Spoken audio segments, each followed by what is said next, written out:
Listo, vamos a iniciar el programa presentando al doctor Alfredo Uribe.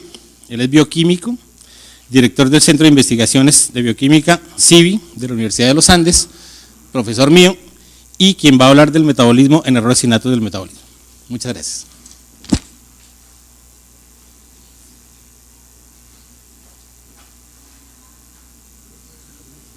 ¿Sí se puede sacar? Sí, perfecto. Sí, para moverme es más fácil. Bueno, agradezco realmente la invitación al doctor Sócrates también por habernos invitado a este proceso. Y bueno, cuando recibí la idea, pues yo dije, bueno, hablar de errores innatos de metabolismo, yo dije, de todos. Entonces, lo primero que pensé fue no venir. Y la idea es esta, aquí están todos. Sí, entonces ya ahí en ese momento, como ya trancamos la puerta y nadie se puede salir, entonces les toca quedarse mientras hablamos exactamente de 3.000 pasos metabólicos documentados hasta la fecha. No intenten salir, no es posible, ¿de acuerdo?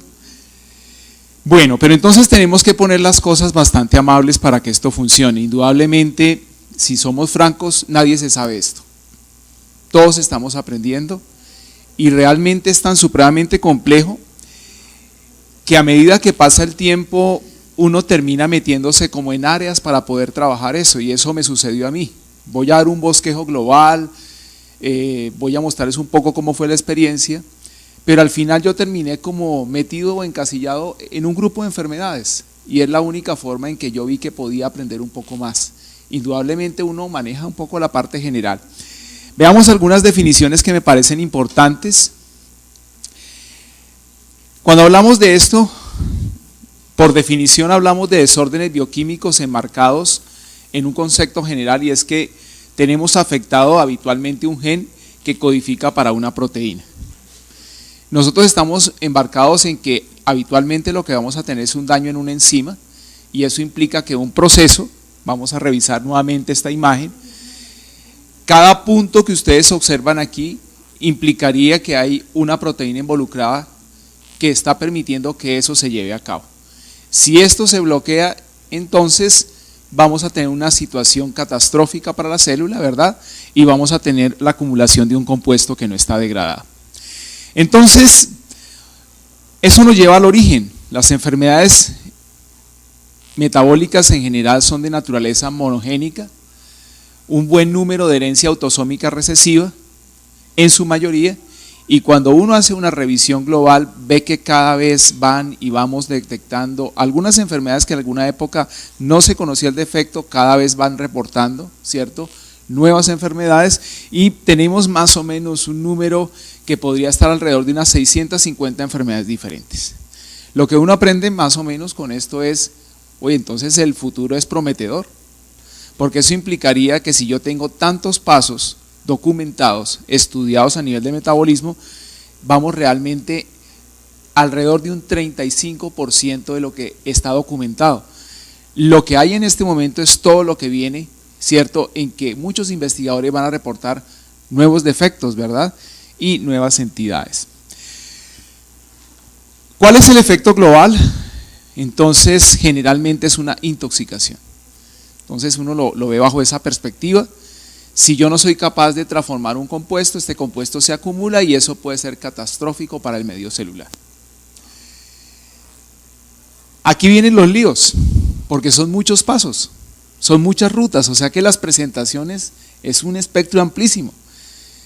Si yo hubiera seguido intentando estudiar todos los grupos de enfermedades que había en aquella época en el laboratorio, pues me hubiera enloquecido, porque eran muchos perfiles y son muchas especialidades.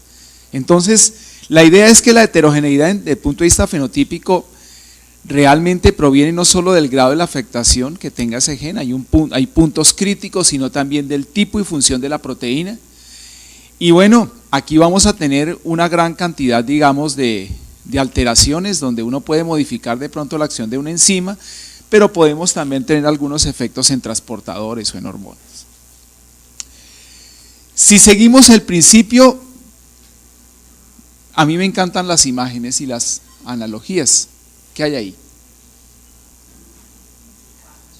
Aves, ¿verdad? ¿Son iguales? Son diferentes, ¿cierto? Pero todas son aves. Bueno, en enfermedad metabólica es lo mismo. Todo está catalogado como un defecto de una enzima, se acumula un compuesto, un sustrato no se produce y es una enfermedad metabólica. Pues resulta que todos están clasificados, pero cuando uno mira esto, realmente lo que uno observa es que hay un daño en un gen, un compromiso proteico, una amplia variedad de enfermedades. Esto origina la característica más destacada de estas enfermedades y es su gran heterogeneidad clínica. Cuando uno va a los congresos mundiales de estas enfermedades, uno se une con el club de amigos que trabajan lo que uno trabaja. Entonces uno normalmente va y busca a los que trabajan, por ejemplo, enfermedades lisosomales y uno es feliz, porque se encuentra con los mismos locos que hablan el mismo idioma. Y si uno quiere buscar a algunos que están trabajando en algunos eventos hematológicos también causados por enfermedad metabólica, uno va y los busca. Y busca los de acidemias orgánicas y busca los de ciclo de la urea. ¿Por qué? Porque resulta que podemos hablar más o menos de las mismas cosas porque compartimos algunas afinidades, ¿no? Pues bueno, ¿cómo lo veo en forma general? Yo lo veo desde este punto de vista. Una de las cosas que a mí más me gustan son los relojes, me encantan, es otro de mis pasatiempos. Cuando uno destapa un reloj después de que uno ya se ha tirado varios, ¿no? Y caros, uno se va dando cuenta que hay mecanismos muy parecidos y todo, pero todo funciona perfecto. Esto más o menos así es una ruta metabólica. Lo que he aprendido en los últimos eventos académicos es que nunca se tiene idea de un bloqueo qué tan grave puede ser para un paciente determinado. Y la idea es que un mismo defecto en dos pacientes puede causar una expresión de la enfermedad diferente. Y aquí empiezan los problemas, porque al final veremos que los pacientes no leen los libros de bioquímica, ellos simplemente tienen la enfermedad. Pues bien, un defecto enzimático implica entonces un bloqueo, una intoxicación, una enfermedad. Y aquí miramos una ruta metabólica sencilla, ¿cierto? Mira un poquito uno todo este esquema. Cada paso que observamos nosotros aquí está gobernado por la acción de una enzima y eso implicaría que en cada punto que observamos acá podríamos tener en esta ruta metabólica diferentes enfermedades. La idea es, miramos solamente por ejemplo el metabolismo de la fenilalanina, tenemos un primer bloqueo, ese primer bloqueo, una enzima implicada, eso implica que un gen está comprometido y vamos a tener la acumulación de un compuesto, pero si yo sigo en la ruta las posibilidades cambian y estoy hablando de un mismo compuesto. Entonces el asunto se complica. Como uno lo mira así en perspectiva, realmente yo lo veo más, digamos, en forma esquemática de esta manera. Aquí tenemos una ruta metabólica hipotética, aquí tenemos una secuencia de compuestos. La idea es que en cada paso está trabajando una enzima y eso implica que esto está gobernado bajo la acción de un gen y si en un momento tengo un daño que compromete notablemente ese sitio particular de la enzima, ese sitio activo, entonces resulta que yo bloqueo el paso y si yo bloqueo el paso entonces el asunto es muy sencillo. De aquí para allá esta secuencia ya no funciona. Y entonces el efecto sencillamente es que un compuesto empieza a acumularse. Me voy a devolver, es una ruta metabólica. Eso implicaría que lo que sigue después está bloqueado y probablemente eso termine en compuestos especializados. O sea que yo tendría déficit de algunas cosas que necesito, porque muchas veces, ¿cierto?, lo que continúa de ahí en adelante es muy importante. Pero además tengo otra situación bastante grave. Un bloqueo metabólico daría lugar a un exceso de un compuesto. Resulta que este acúmulo, como no está siendo metabolizado, ¿sí?, simultáneamente a esa deficiencia de lo que viene después, es una situación bien complicada para la célula. Y la razón es, en primera instancia lo que iba de aquí para allá no funciona, pero además yo tengo que liberarme de algo que habitualmente no puede seguir la ruta normal y que tiene que con cierta frecuencia ir por rutas alternas y eso implica una toxicidad para la célula, implicaría que probablemente tomo, digamos, una secuencia metabólica donde los productos terminan siendo notablemente tóxicos. Entonces bloqueamos aquí y de aquí en adelante empieza el problema. Las vías alternas, bueno, estrenamos rutas que habitualmente no utilizamos en el sistema. Y aquí empiezan los problemas de toxicidad. Entonces, no tengo compuestos especializados posteriores, pero además tengo altos niveles tóxicos de un compuesto que está sin degradarse. Pues bien, esto lo miramos bajo una perspectiva, sin embargo encontramos que muchas veces lo que está alterado son transportadores, porque es que nosotros estamos viendo solo desde el punto de vista enzimático, pero también tenemos transportadores implicados dentro de este sistema. Una de las cosas más complejas que uno ve es que estamos viviendo la dictadura de las proteínas, ¿no? Tenemos por lo menos un mínimo de unas 20 tipos de funciones diferentes y no solamente son enzimas. Las enzimas probablemente sean protagonistas, pero también tenemos transportadores. Aquí vemos una situación normal en un transportador. Muchas veces esta alteración genética va a comprometer alguno de estos transportadores y prácticamente podemos tener varias situaciones. Vamos a suponer que el transportador es a nivel renal, no hay recaptura, entonces yo elimino este compuesto en la orina en altas cantidades. Puede ser que no le permita a ese transportador el ingreso de metabolitos a los microambientes celulares y empiezan los líos. En una situación normal, pues esto es lo que sucedería, tendríamos concentraciones de ese compuesto dentro y fuera de la célula bien, pero si yo tengo entonces comprometido este transportador van a suceder varias cosas. Si es en la recaptura, voy a suponer que esto es a nivel renal, voy a encontrar una excreción notablemente aumentada de este elemento en la orina. Indudablemente estoy descartando algunas situaciones donde hay bloqueos enzimáticos y uno está pasando la depuración renal y está excretando altas cantidades de un compuesto. O que puede ingresarlo a la célula y entonces resulta que dentro de la célula vamos a tener muy poca disponibilidad del compuesto y esto está acumulado en lo que es la fase extracelular. Pues bien, y me queda el tercero, que es al que finalmente me dediqué con el tiempo. Hablamos ya de otras moléculas de mayor tamaño que difunden un poco más lentamente, pero pues hablamos del defecto de una enzima o cofactor relacionado al metabolismo de macromoléculas. Aquí también hay un fenómeno tóxico, pues entonces no puedo comparar moléculas pequeñas a unas moléculas grandes que difunden más lentamente. Tenemos depósito crónico de compuestos sin degradar. Habitualmente ya nos vamos a otros escenarios, recuerdan el cuadro que miramos hace un momento, típicamente relacionado al metabolismo, por ejemplo, de grandes moléculas como esfingolípidos, glicosaminoglicanos, oligosacáridos.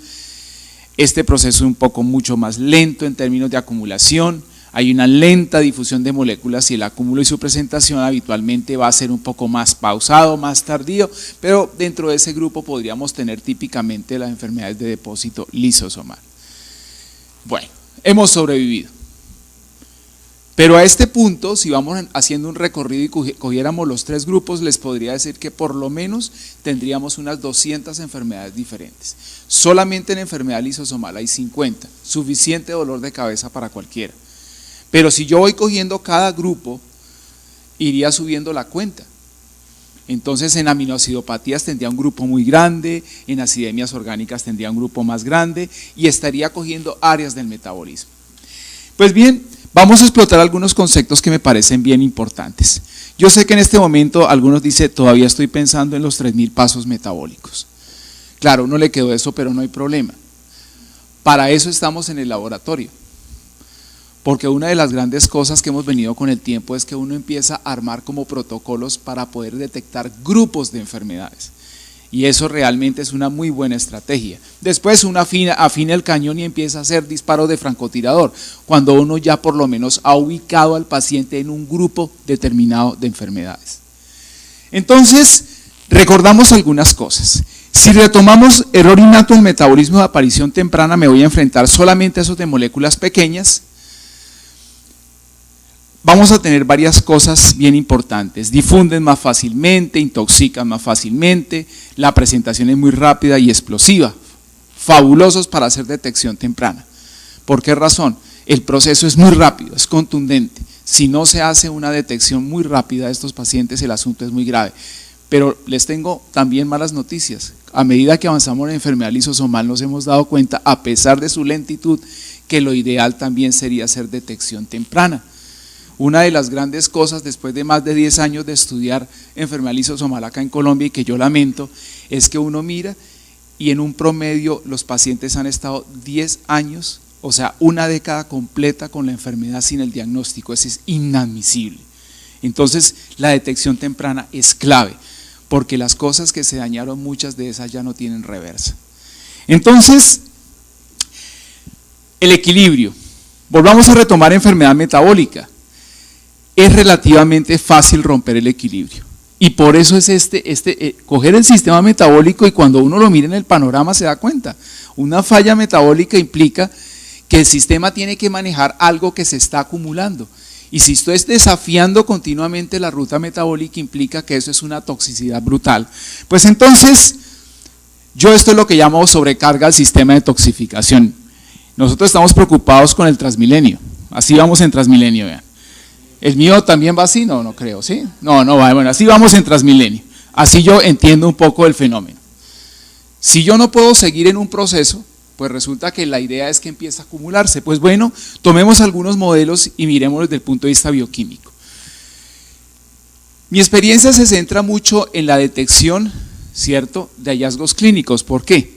Porque ahora tuve la gran sorpresa de que van a trabajar, digamos, muy próximamente detección mucho más rápida aquí en el Valle, ¿cierto?, a través del tándem más, pero a mí me tocó bailar con la FEA, y la FEA es, vamos a hacer detección a través de los hallazgos clínicos, pero resulta que es una forma en que uno aprende bastante sobre estas entidades, y yo pienso que esa experiencia es muy importante porque le ayuda un poco a avanzar. Y de todos modos, dentro de esa población que van a detectar, van a tener lactantes y muy probablemente van a seguir estas condiciones.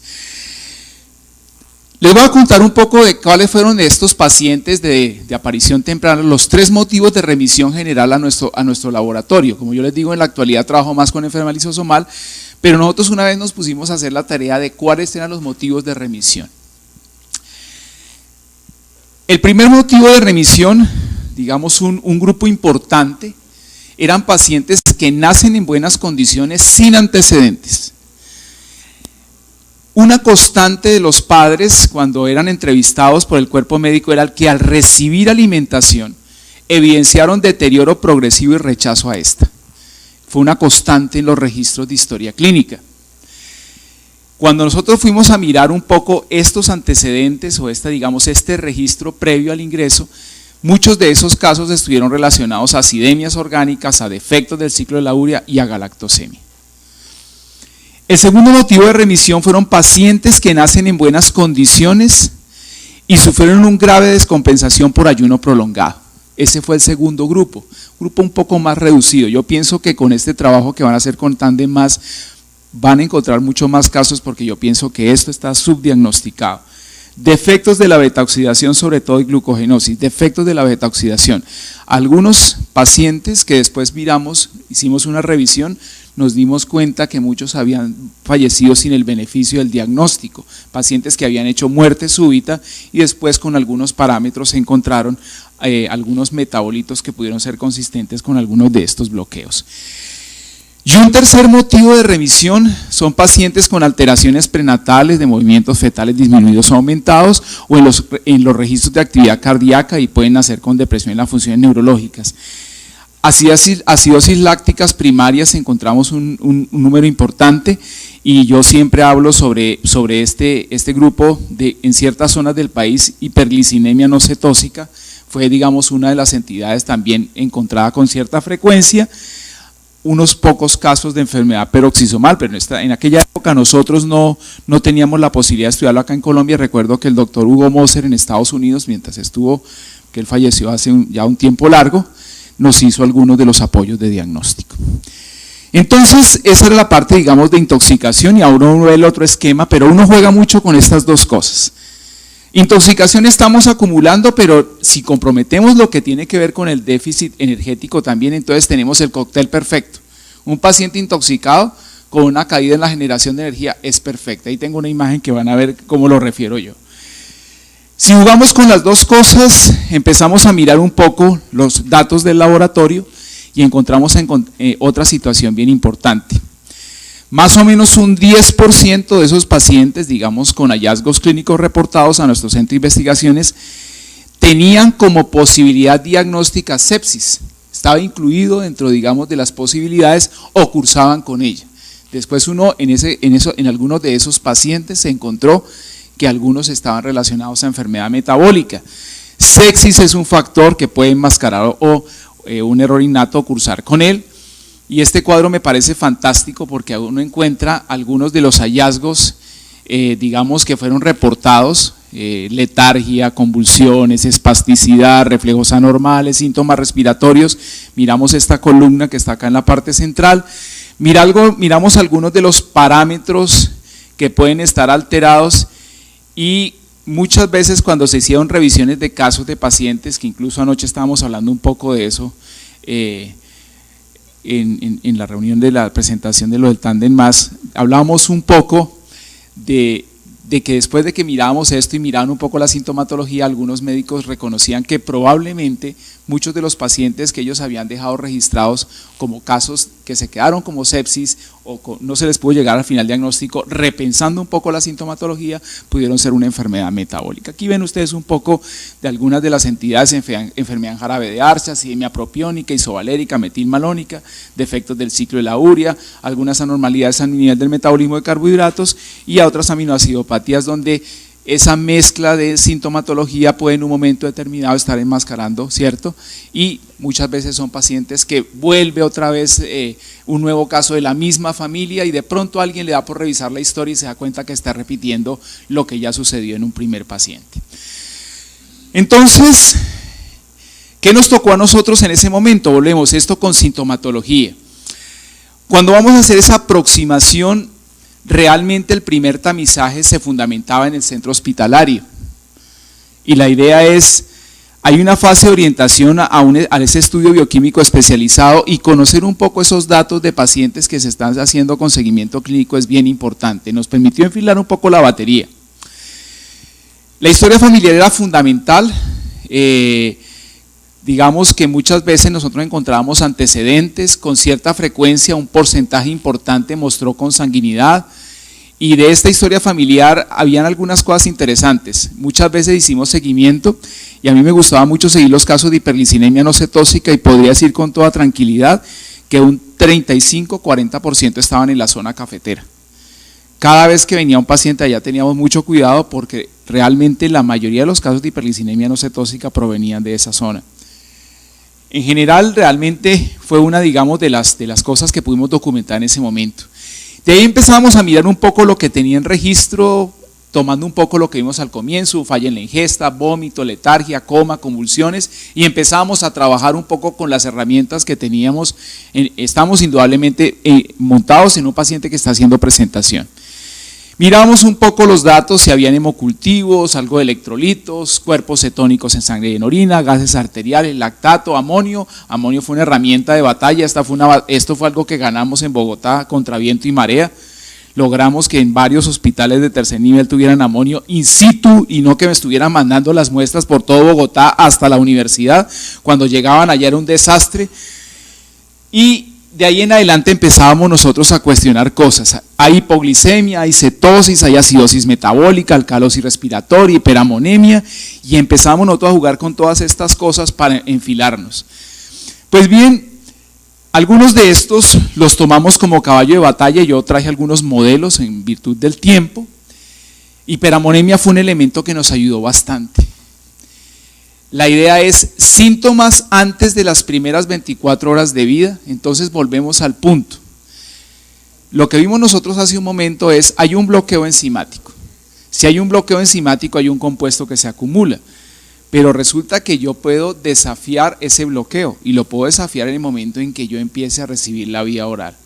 Entonces, antes de las primeras 24 horas de vida, ¿estuvieron presentes los síntomas que se reportan y la hiperamonemia o estuvieron ausentes? Si estuvieron presentes, la cosa cambia, porque se supone que antes de las 24 horas de vida yo no estoy desafiando todo el sistema metabólico. Volvemos a la máquina, al reloj. Todo esto es muy fino, funciona perfectamente bien, entonces yo lo voy a desafiar. Está un carro 0 kilómetros, entonces yo le meto el combustible. El combustible es ¿qué? Carbohidratos, lípidos, proteínas. Degrado muchos de estos polímeros a monómeros. Estos monómeros entran en rutas metabólicas determinadas y en este momento estoy estrenando todo el arsenal enzimático. ¿Qué sucede? Si yo tengo un bloqueo, yo voy a necesitar tiempo para hacer síntomas. Una de las grandes ventajas que vamos a tener con estos estudios masivos es, yo no voy a necesitar llegar a un punto crítico.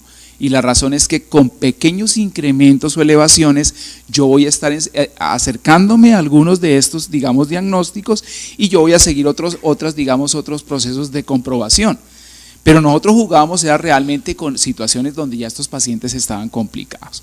Entonces, si este elemento de hiperamonemia estuvo presente, nosotros encontramos hiperammonemias temporales del recién nacido, sobre todo en recién nacidos pretérmino, recién nacidos a término, deficiencias de piruvato deshidrogenasa, acidemias glutáricas, podían hacer algunas de estas presentaciones, pero esta era reclave. Estuvo ausente la sintomatología y la hiperammonemia antes de las primeras 24 horas de vida, pero después hubo una hiperammonemia y unas manifestaciones explosivas después de esto. Entonces implica que hay un proceso de acumulación. Aquí está la parte de intoxicación, y entonces empezamos a jugar. Esta hiperammonemia estuvo acompañada de acidosis o cetosis, bien importante, gases arteriales. Siempre hacíamos las mismas preguntas, ¿cierto?, para poder orientarnos, porque volvemos al punto, son muchas entidades y la estrategia es poder ubicarnos para poder facilitar un poco el trabajo de laboratorio. Bien, si había acidosis o cetosis, sabíamos que era una hiperammonemia, ¿cierto?, secundaria, y nos íbamos un poco con los ácidos orgánicos a buscar acidemias orgánicas. Si no había acidosis o cetosis, nosotros empezamos a jugar un poco con esta hiperammonemia marcada y nos fuimos a defectos del ciclo de la urea. Yo creo que lo que más encontramos fue deficiencias de ornitina transcarbamilasa y en segundo lugar de carbamilfosfato sintasa. Solo recuerdo en todos esos años de trabajo haber encontrado una citrullinemia y no era colombiana, era un paciente que nos había remitido una muestra desde Ecuador. Pero de resto, por lo menos lo que más encontramos fue deficiencia a nivel de ornitina transcarbamilasa.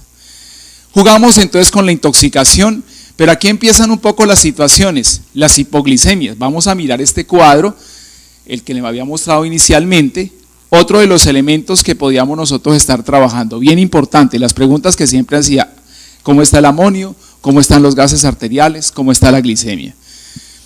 Y son elementos que podemos tener sin ningún problema a nivel, ¿cierto?, del hospital. Pues bueno, glicemia, déficit energético, y empezamos nosotros a jugar con diferentes tipos de estrategias, no voy a entrar mucho en el detalle.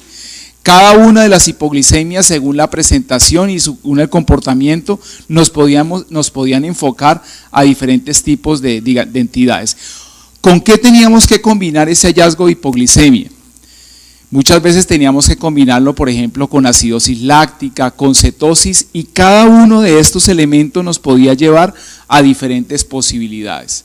Pues bien, aquí tenemos jugando un poco con la parte, digamos, de cuerpos cetónicos y la misma situación.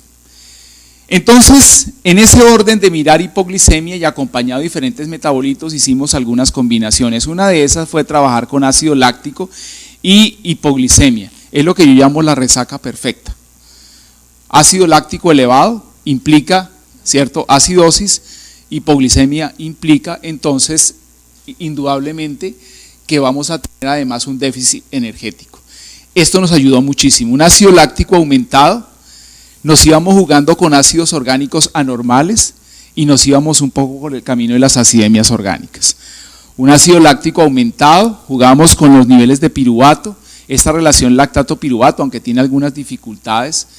Si encontramos esta relación lactato-piruvato normal, podíamos irnos un poco hacia algunos, con hipoglicemia y cetosis, algunas situaciones a nivel hepático, por ejemplo, una deficiencia de glucosa y fosfatasa, o un ácido láctico muy elevado, con un piruvato normal, la relación lactato-piruvato aumentado, desórdenes mitocondriales. De estos encontramos varios casos. Probablemente el lactato puede comportarse normal en algunos defectos mitocondriales. ¿Por qué lo llamo la resaca perfecta?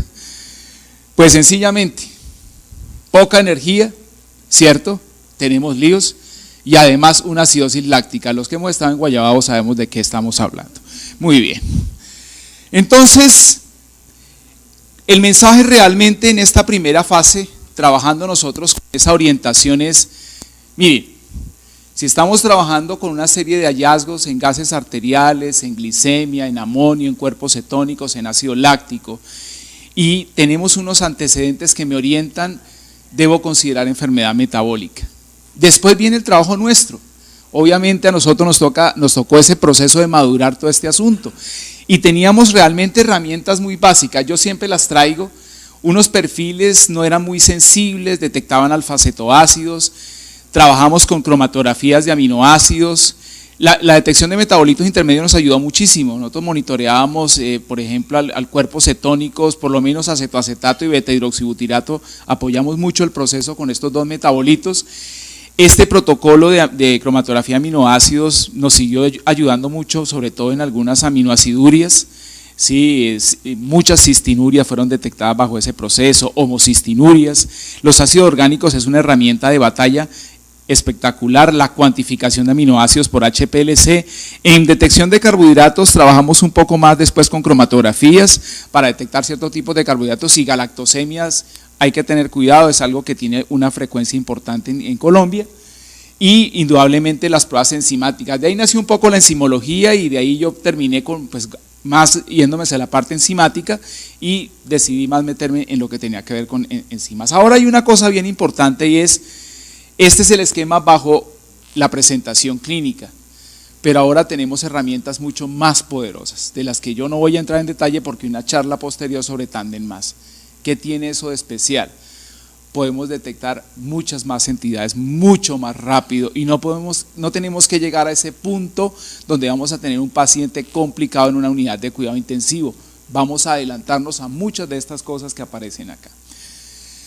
Viene entonces esta discusión de tamizaje y confirmación, indudablemente. Vamos a tener una charla posterior, pero la idea es, jugamos a la batalla de detectar, bien importante, lo hacemos, es un juego que hacemos para diferentes entidades. Hacemos baterías donde tenemos digamos, un elemento que nos permite detectar grupos de enfermedades. Y después nos vamos con nuestro caballo de batalla específicamente a las pruebas de confirmación definitiva. Pero es fantástico. ¿Y por qué fantástico? Porque uno se puede quitar de encima un grupo que definitivamente no es detectado por esta prueba, pero se enfrenta en un pequeño reducto. Más o menos, les voy a contar, en nuestra experiencia tenemos entre un 5 a 7%, ¿cierto? Indudablemente bajo orientación clínica. Indudablemente, si estamos hablando de tamizaje, pues esto puede bajar un poco más. Y cuando uno ya conoce la población, uno se enfoca en cierto tipo de entidades, ¿verdad? Y arma toda una estructura para un grupo que tiene mucho más alta frecuencia que otras que son un poco más raras. Pues bien, para resumir, la idea es, ¿cuál es nuestra estrategia? Nuestra estrategia es, lo que yo tengo es un defecto que está aquí. La idea es, mido el metabolito que está aumentado, mido el metabolito que no aparece. Bueno, nosotros realmente casi siempre estamos montados en este caballo de batalla porque para nuestras pruebas es fantástico. Lo que se acumula tanto que, entre comillas, no es que sea pues que facilísimo de hacer, ¿no? Como soplar y hacer botellas, pero la idea es que esto realmente sería lo más adecuado. Este es un esquema global. Este lo tomé de un curso que precisamente es de España, quería que la doctora lo viera. Fue un curso que se hizo online, fantástico este curso, el doctor Adameris, creo que es el doctor que hizo este curso en línea. Y este es un esquema de mucho de lo que es el trabajo, las fases de sospecha clínica, un poco lo que es la detección básica, mirar un poco con la terapéutica inespecífica, esto ya es más trabajo médico, ya uno se va un poco con llevar un poquito equilibrio al paciente, a la analítica específica. Y bueno, ya con un diagnóstico mucho más claro, uno se va con la terapéutica específica para la entidad y bueno, ya vienen algunas situaciones particulares, si es posible hacer análisis enzimáticos o genéticos y la consejería para la familia cuando ya se le ha documentado perfectamente qué es lo que tiene. Entonces, estos son fases, esta fase es crítica, por lo menos para nosotros era supremamente crítica, es detección del paciente. Y ya viene todo lo que tenemos nosotros en lo que es la fase confirmatoria con pruebas muy detalladas y el tratamiento de los pacientes. La primera lección que quiero dejar es la sospecha es muy importante. La verdad es que en esto es importante la sospecha. Lo que no cuadra hay que seguirlo. Yo tengo para esto una posición particular. Todos son culpables hasta que se demuestre lo contrario. Yo la miro al contrario. Cuando me envían un paciente y un médico insiste en una clínica, y estoy hablando específicamente ya en esta fase de enfermedad lisosomal, y él insiste e insiste, yo digo, si él está viendo clínica, nos vamos hasta el final. Y hemos encontrado cosas que ni se imaginan. El paciente llegó para una patología y terminamos en un caso que tenemos a veces 1 en 20 años. Entonces, pero él está insistiendo en la clínica, entonces es culpable hasta que se demuestre lo contrario. Estemos tranquilos, llevémoslo hasta el final. La sospecha es importante, si no en el laboratorio no podemos hacer nada. Segunda lección, norma de todo paciente con una posible enfermedad metabólica. Nunca leyeron los libros de bioquímica, ni siguen los conceptos o diagramas de flujo. Ninguno le dio por leer este libro. Hay pacientes, no enfermedades. Uno quisiera que todo fuera típico, pero eso como el amor no existe. ¿Sí? O sea, uno quisiera que fuera típico, pero no va a ser. Lo fantástico es lo que uno aprende con lo atípico. Cuando ya se escoge la población, viene con lo que realmente uno aprende, y es lo que no lee en el libro y a uno le toca leer más. Bien, entonces voy a dejar unas palabras para el doctor Sócrates, la doctora Miriam, para que estén tranquilos, porque realmente me siento muy feliz de que ustedes inicien esto acá en el Valle.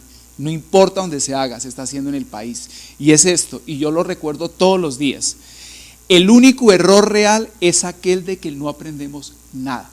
Ese es el único error. Lo demás no son errores, uno siempre aprende. Muchas gracias. Gracias, profe. Excelente. Bueno, eso fue una muy excelente introducción.